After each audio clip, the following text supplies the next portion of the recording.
Good afternoon, everyone. So I'm here to represent the work done by IBM in the smart city space. So in the interest of time, I will cut short my presentation, and I'm available to take questions offline. So please feel free to stop me then and there if you have any questions during the course of my presentation. So first, as the title says, IBM has been a front runner in the smarter planet space and in the smart city space, which has come as an offshoot of the smarter planet domain. So now moving on to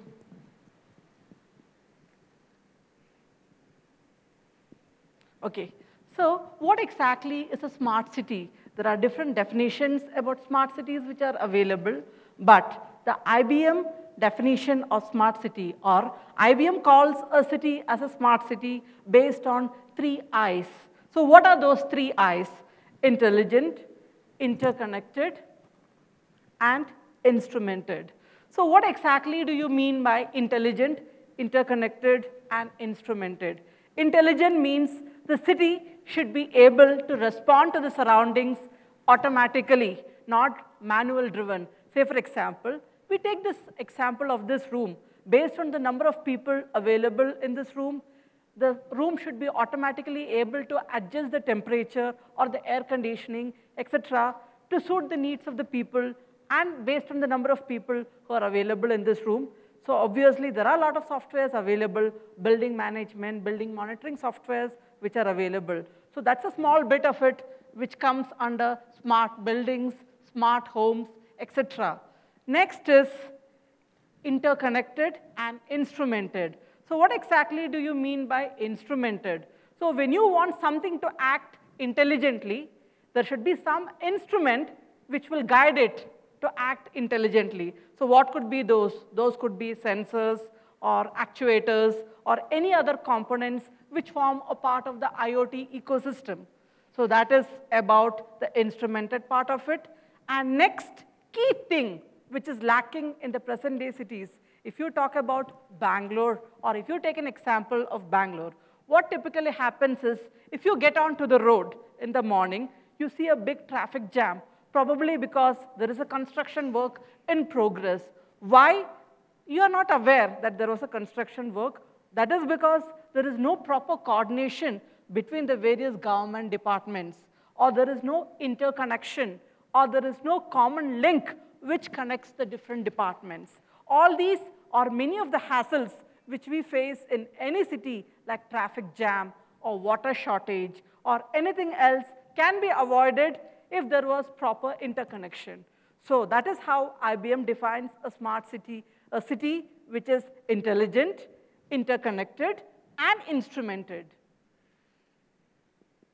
Okay, so now coming to the focus areas or the different domains which can be made smart. See, first one is city planning and operations. It's a very broad domain. Next, you have buildings, which comes under the umbrella of smart buildings and smart homes. Then you have smart energy, where you talk about smart grids. Then you have smart water, smart transportation systems, smart education systems, smart healthcare systems, social programs, smart public safety, government, and agency administration. So these are the various domains which have been identified as candidates for making or for converting a city into a smart city.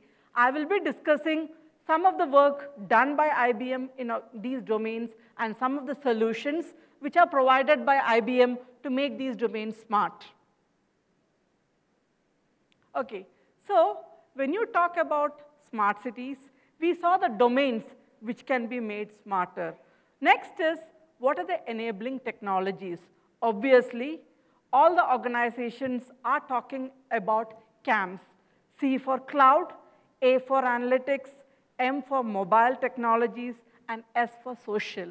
So how these technologies form the foundation or the building blocks for smart city construction is what is highlighted in the slide.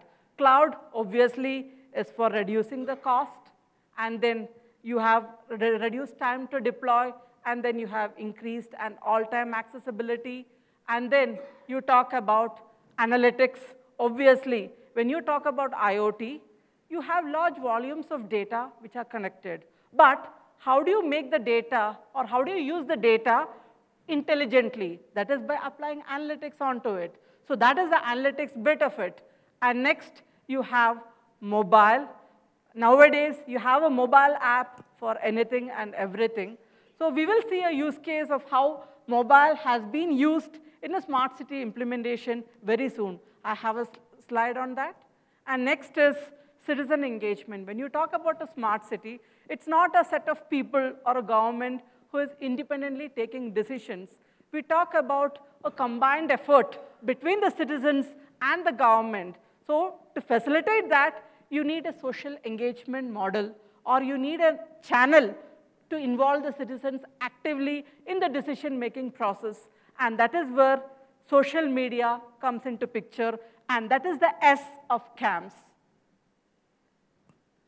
Okay, so this is the architectural framework. This is very specific to IBM, and this is how IBM lays down the architectural framework for building smart cities. Based on this, IBM has come out with a solution suite which are used for making the various domains smarter. What are those domains? I had discussed in a previous slide. So this is a high-level architectural framework. So if you look at the bottommost line, you have the various sources from where data is collected. And now it would be possible to do a mapping of these to the various domains about which I had mentioned in an earlier slide. That is water, energy, healthcare, and all the other things which were there in the slide. So based on these, first of all, the first layer is collecting the data from all these sources. So when you talk about water or water collection data or data collected from water assets, you cannot expect all the data to be in a common format. And we are not talking about it specific to India. You're talking about it in a global context. So different countries collect water data and store it in different formats. So the first requirement is collect data from each of these domains and normalize and convert the data into a common format, using which you can perform analytics, using which you can make a lot of inferences, etc. So that's what happens in the data integration layer. That is, collect the data, convert it into a common format, and then send it to the domain receivers. So what does the domain receivers do? Domain receivers store the data in specific models which are specific to those domains, and then use those data to perform intelligent activities and intelligent decision making. So when you talk about intelligent activities and intelligent decision making, that is what happens in the application layer. And if you see there, you have event rules, model management, communications, standard operating procedures, etc. So now you have the data which is collected and in a normalized form, and then you are storing the data somewhere. Next is what? Next is how you use the data. What are the steps you take based on the data which is collected? So you can configure rules. So okay, say for example, I can take an example. Okay, if the water in a specific area or if the water usage in a specific area crosses above certain gallons, you can configure a rule which will say, which will automatically reduce the water pressure or reduce the water consumption or reduce or stop the water supply for some time so that there is an equitable distribution of water to other parts of the city. So that is just a small example which I would like to call out. And other one is a standard operating procedure. So what exactly is a standard operating procedure? It's nothing but a set of pre-configured steps to handle an event or an eventuality. Say, for example, if there is a flood or if there is an accident, what are the important steps? First is intimate the ambulance, alert the hospitals, dispatch the ambulance vehicles, etc. So for each of this, you don't need a manual intervention. All of these can be automated using rules and procedures which are configured as standard operating procedures. And the last layer, if you see, is the presentation layer, wherein which you can access and see the various outcomes, whether it is for the citizens or whether it is for the city officials, etc. So that's the presentation layer. And if you see the last layer, It's about multi-channel access. That is how you view the data, whether it is for a citizen or whether it is for the city official. There are different modes in which you can view the data. That is what is highlighted in the last layer. And if you see on both the sides, you talk about the various kinds of security mechanisms which are available. Security is a major concern when you talk about data.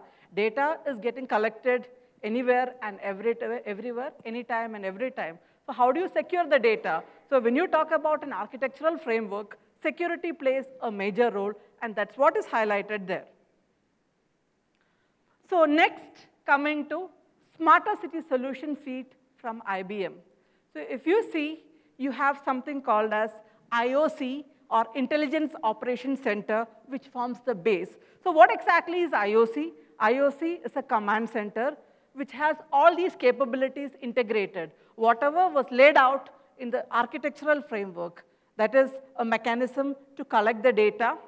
Next is send the data and interpret the data specific to each domain, and then take appropriate actions using the data. So all these capabilities, and it also has a command center view, and that is why it is called as Intelligent Operations Center, which forms the underlying block for the smart city solutions from IBM.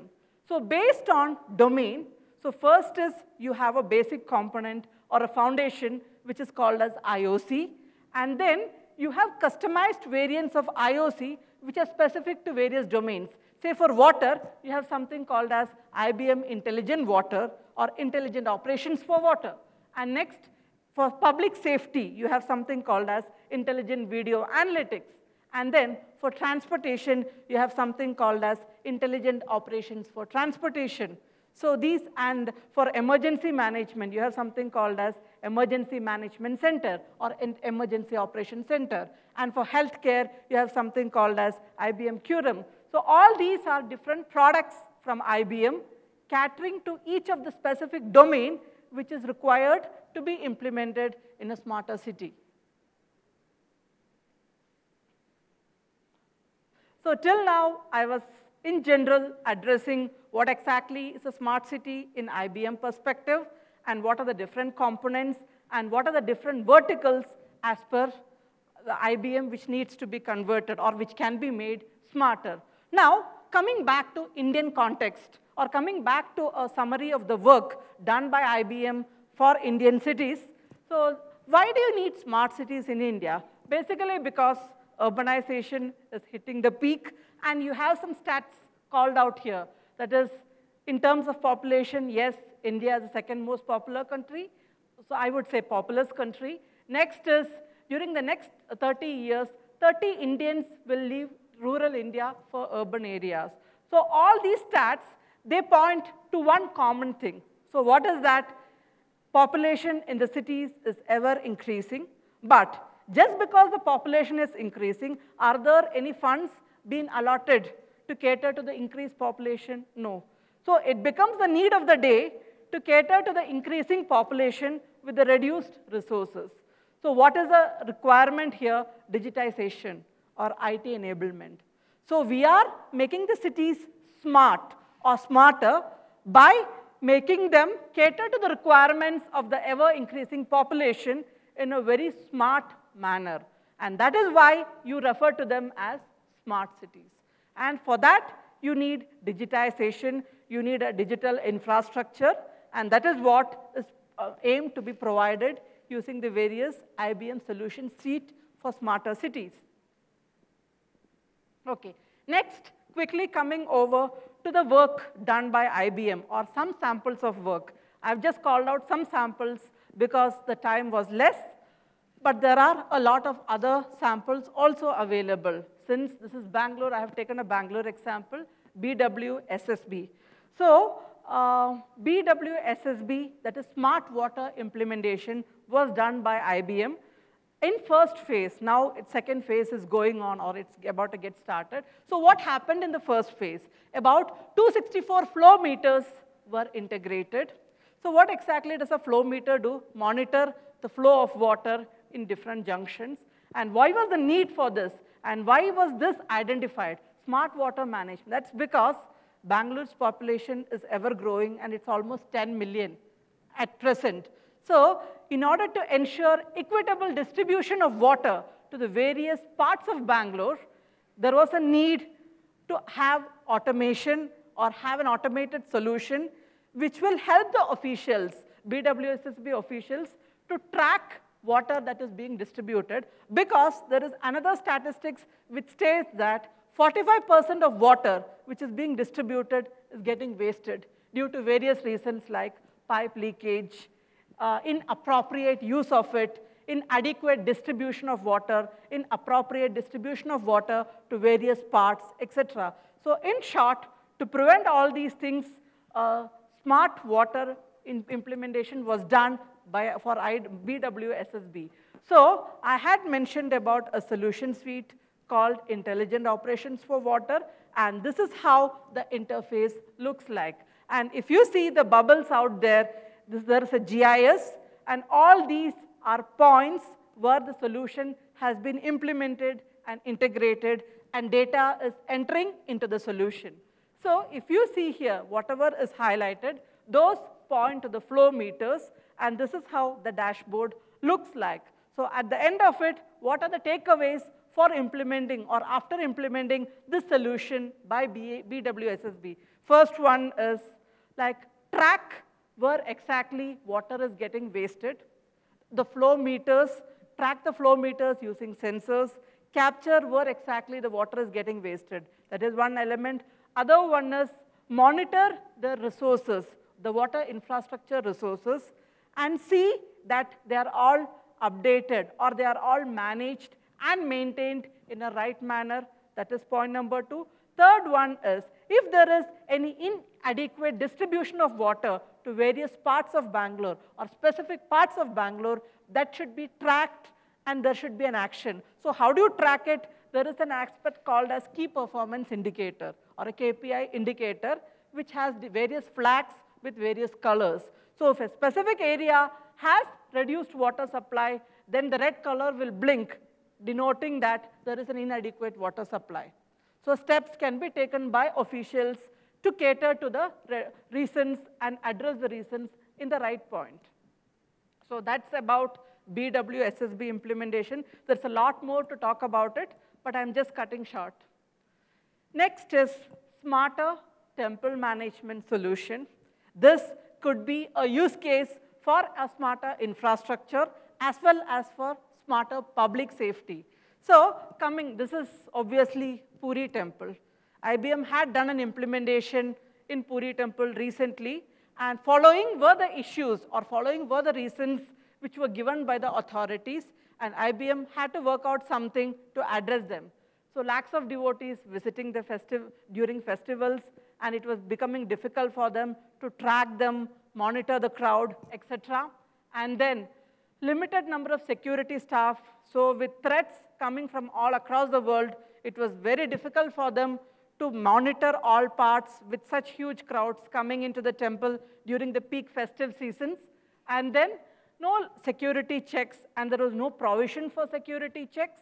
And then suppose, since it's a crowded event, there were always a lot of security flaws and health-related issues, like some devotees suddenly fall sick, no provisions for ambulance or hospitals, or there was no provision to transfer them immediately to hospitals, things like that. So these and some other were the key requirements given by the temple authorities to IBM team.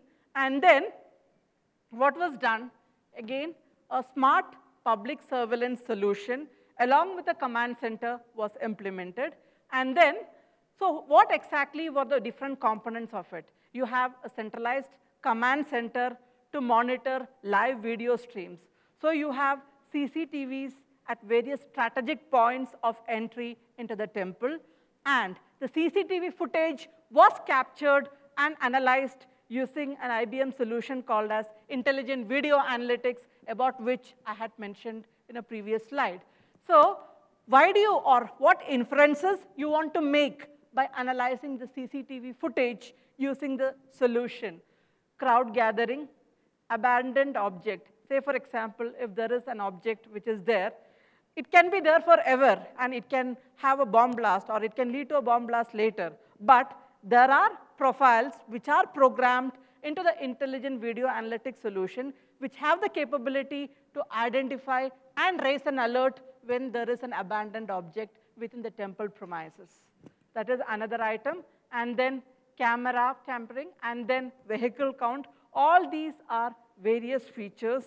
That is, you have an algorithm for tracking each of this, which is programmed and integrated into the intelligent video analytics solution for smarter public safety and surveillance. And this was done very recently in the Puri temple.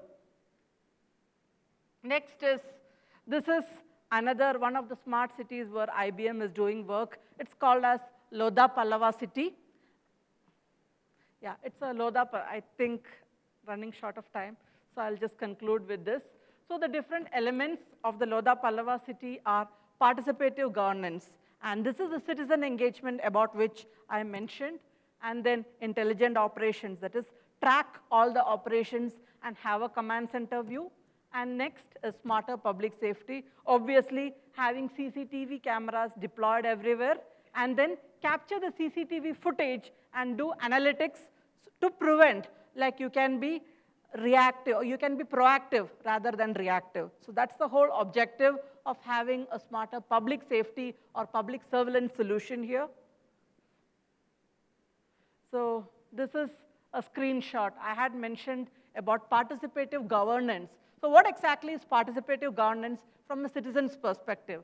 Say, for example, a citizen sees a pipe burst in one part of the city. So there is a mobile app to which the citizen logs in and then raises a complaint that he is seeing a pipe burst in some part of the city. So obviously, that will come to a command center board where the officials will see that there is a pipe burst, and then officials will be immediately dispatched to address and solve the solution and intimate the citizen about it. So this is a simple example of screenshots of implementation which states citizen engagement or citizen collaboration, which is again a major element in participative governance.